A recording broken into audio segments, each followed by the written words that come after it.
ఎందుకు కట్టాలని నువ్వు లేదు లేదు అన్నీ అయిందా సఫలమైందా చెప్పండి. చివరికి కేంద్ర ప్రభుత్వం ఇచ్చిన 2,53,000 ఇళ్ళు కూడా మేము కట్టలేకపోయినాం కదా. నిర్ణయాలు చెప్తున్నా. నేను ఆయన అన్నాడు దళితులకు 3 ఎకరాల భూమి చొప్పున ఇస్తా అని చెప్పిండు. ఈ భూమి ఇప్పుడు దొర దగ్గర లేదు, భూమి గవర్నమెంట్ దగ్గర లేదు, సర్ఫేస్ లేదు.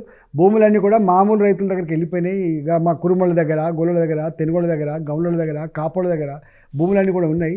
భూమిని అమ్ముకోరు వాళ్ళు. చివరిగా భూమి అంటే ఎటు దిక్కు లేకపోతే అమ్ముకుంటారు తప్ప భూమికున్న మమకారం, భూమికున్న బంధం చాలా ఎక్కువ అని చెప్పినాము. లేదు లేదు 3 ఎకరాలు ఇస్తా అని చెప్పిండు. ఇచ్చిందా చెప్పండి. ఇట్లా అనేకం ఉన్నాయి. చెప్పుకోకపోతే 50 చెప్పచ్చు. మనం మా హుజరాబాద్ ఎన్నికలప్పుడు నన్ను ఓడగొట్టడానికి వచ్చిండు. జమ్మికుంట మీద మీటింగ్ పెట్టి 10 లక్షల రూపాయలు చొప్పున ప్రతి దళిత కుటుంబానికి 2 లక్షల కోట్ల రూపాయలు ఖర్చు అయినప్పటికి కూడా మనసు ఉంటే మార్గం ఉంటుంది, నేను మాట ఇస్తే మాట అమలు చేస్తా అని చెప్పి, లేకపోతే తల నరుక్కుంటా అని చెప్పిండు. ఇచ్చిందా మరి తెలంగాణలో 10 లక్షల రూపాయలు దళిత కుటుంబానికి ఇచ్చింది. మరి ఇప్పుడు హుజరాబాద్లో నిలబెడుతున్నారు.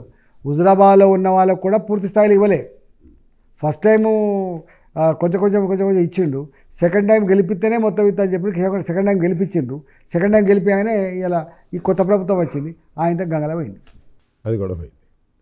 అంటే యాక్చువల్గా ఆడెవడో సినిమా వాడు ఒక చిటికేస్తే 1000 తొనకలు అవుతాడు అని చెప్పిన వ్యక్తి ఇవాళ పక్క రాష్ట్రానికి డిప్యూటీ సీఎంగా తన యొక్క బాధ్యతలు నిర్వహిస్తూ ప్రజల చేత ఆదరణ పొందుతున్న వ్యక్తి.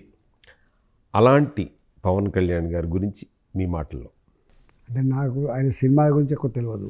అంటే కేసీఆర్ గారు అన్నారు సార్, ఆడెవడో సినిమా వాడు, ఆడి సినిమాలు నేను చూడలేదు, ఒక చిట్టికేస్తే 1000 తొనకలు అవుతాడు అని డాష్ ఏదో మాట్లాడాడు.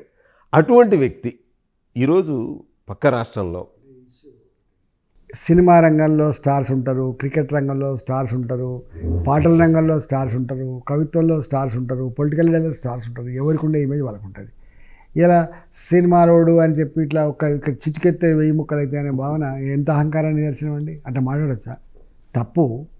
ఇలా పవన్ కళ్యాణ్ గారు ఉన్నారు. తనకు నచ్చిన, తనను మెచ్చిన లక్షలాది మంది ఉన్నారు కాబట్టి కదా అక్కడ అధికారంకి వచ్చాడు. పవన్ కళ్యాణ్ గారికి 50% ఓటున్నాయి, 40% ఓటున్నాయి పక్కకు పెడితే మొన్నటి ప్రభుత్వం రావడానికి ఆయన ఒక ప్రధాన శోధకుడు. అందుకని అట్లా మొన్నటి ఆంధ్ర రాష్ట్ర ప్రభుత్వ ఏర్పాటులో ఆయన కష్టం ఉంది, ఆయన గ్లామర్ ఉంది, ఆయన విజన్ కూడా ఉంది. కాబట్టి అట్లా మనం మాట్లాడలేం. అంటే మోడీ గారు లాంటి వ్యక్తే ఆయన పవన్ కాదు తుఫాన్ అన్న పొగిడిన వ్యక్తిని, అంటే కొంత సామాజిక వర్గం అయి ఉండొచ్చు, ఆయన ఫ్యాన్స్ అయి ఉండొచ్చు, లేకపోతే ఆయన మెచ్చినటువంటి ప్రజలై ఉండొచ్చు.